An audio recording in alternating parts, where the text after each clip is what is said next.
Thank you for the opportunity to present, and Justin, thank you for proving the obvious, but if you hadn't done this, we wouldn't all be talking about this at this point, so thank you so much. It's been a great contribution. You're doing excellent work. I think you already answered my topic in your talk, so there'll be some redundancy, but it's good to have redundancy so we can drive the points home, right?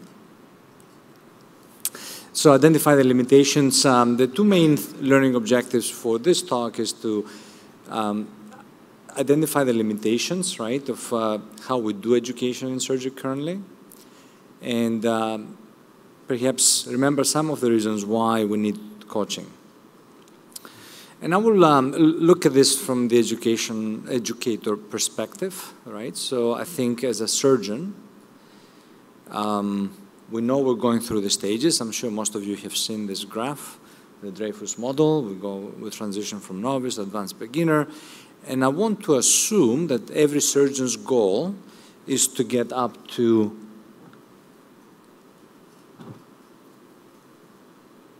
there, right? We want to be an expert one day.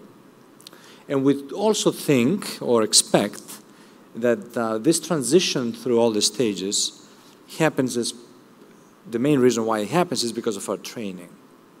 Are we all in agreement so far? Or any disagreements? So what do we then improve our performance? What makes us improve our performance? Can you give me some reasons, please? Practice does. Mm-hmm. What else? Deliberate practice. Same thing. Mm-hmm. Not same thing, sorry. Yes? Observation and outcomes. Observation of others. What else? What was Justin talking to you about all this time? All right, so exposure, experience, self-study, right? As you're going through school and training, you study a lot, I hope, on your own time. You just don't expect everything to happen on its own. Instruction and teaching, we've talked about this a lot, right, today. I would argue we also learn from mistakes, because many of the things I remember distinctly well are mistakes I've made. I don't know if that's the case for you too, but I remember all my mistakes very, very well and vividly. And I think the feedback on our performance, that's a great thing that I think we're trying to highlight here, and you've heard several talks on this. So what changes after we leave training? Which of these factors changes dramatically? Do all change, or one of them changes? Or which is the main one that changes? So I would argue that the feedback on our performance goes away. Everything else, you do still have bits or pieces. You can self-study, you still have exposure, your experience continues, but that goes away, right? So there's a big gap that exists in how we provide feedback to the practicing surgeon, which is what Justin is trying to address in his project, right? You already heard a lot about this. I'll go quickly through this. Feedback is clearly extremely important, right? It makes us better because it focuses our attention to our weaknesses and how we can get better. And it's essential for learning. It has to be appropriate. You heard a lot on this in the previous presentation. It cannot be good hands or a good job. That doesn't really work that well. It has to be specific. There are systematic reviews that demonstrate that appropriate feedback improves technical performance, and we talked about this already. And you also saw Justin demonstrating this work from Anders Ericsson, I reversed.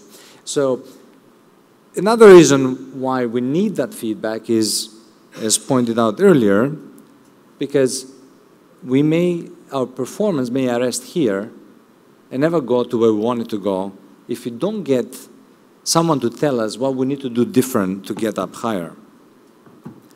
So I will revisit the Dreyfus model of skill acquisition, which again, I assume is what we all want to see happening for ourselves.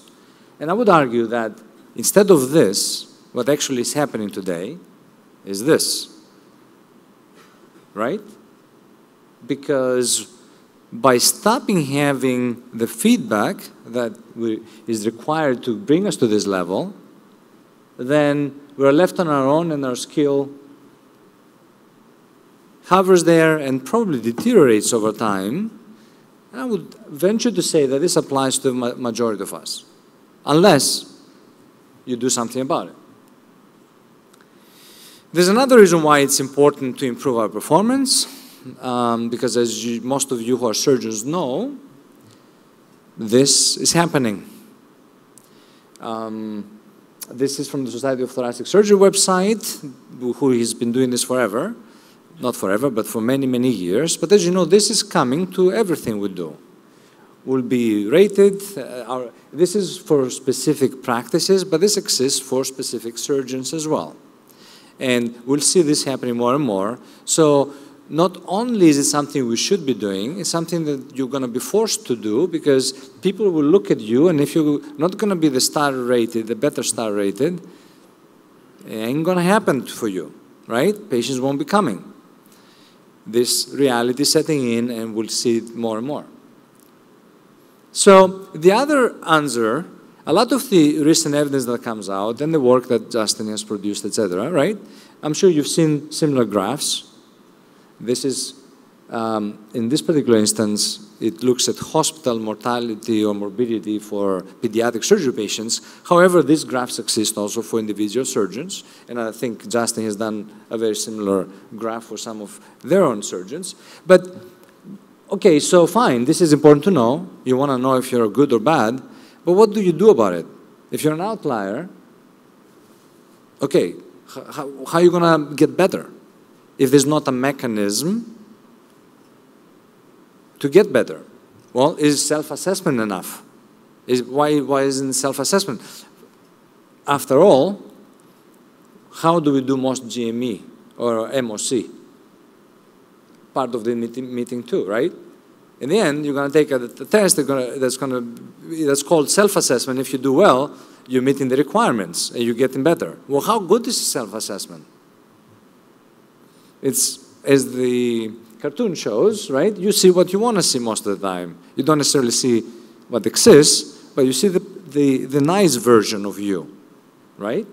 So it is while it is one of the most common methods used for performance assessment, it's frequently inaccurate and often incongruent to expert assessment. This has been well studied in a systematic review and well pointed out.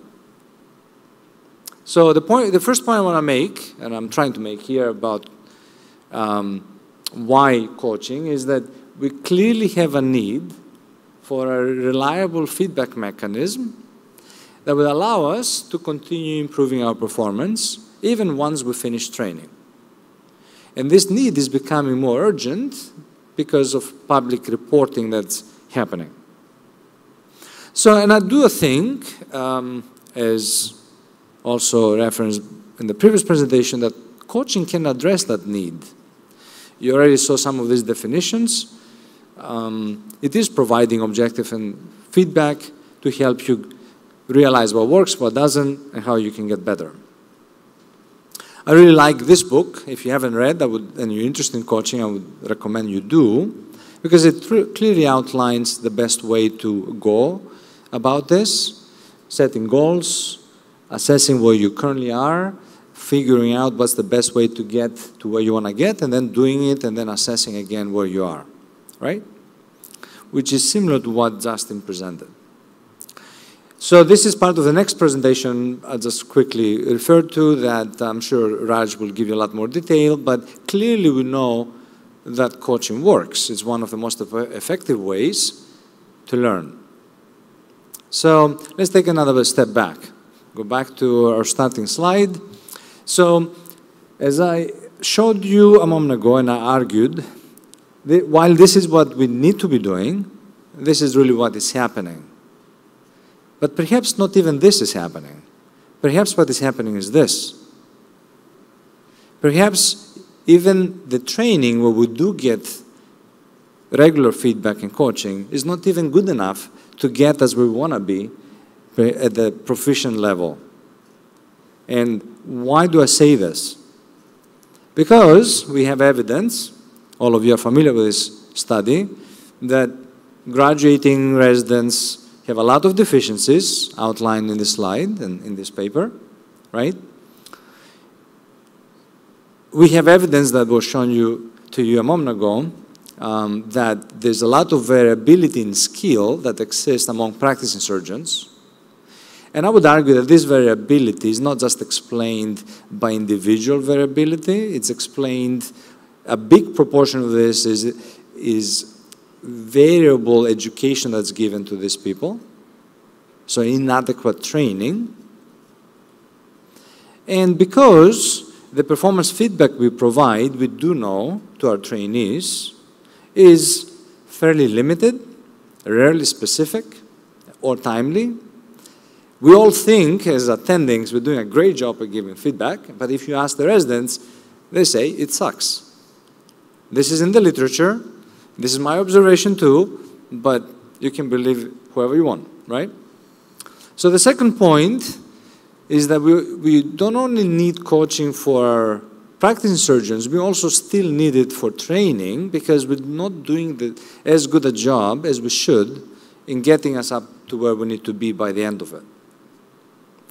But there's many other points. If you look at coaching in a broader sense, there's many, many other points why you should engage in coaching.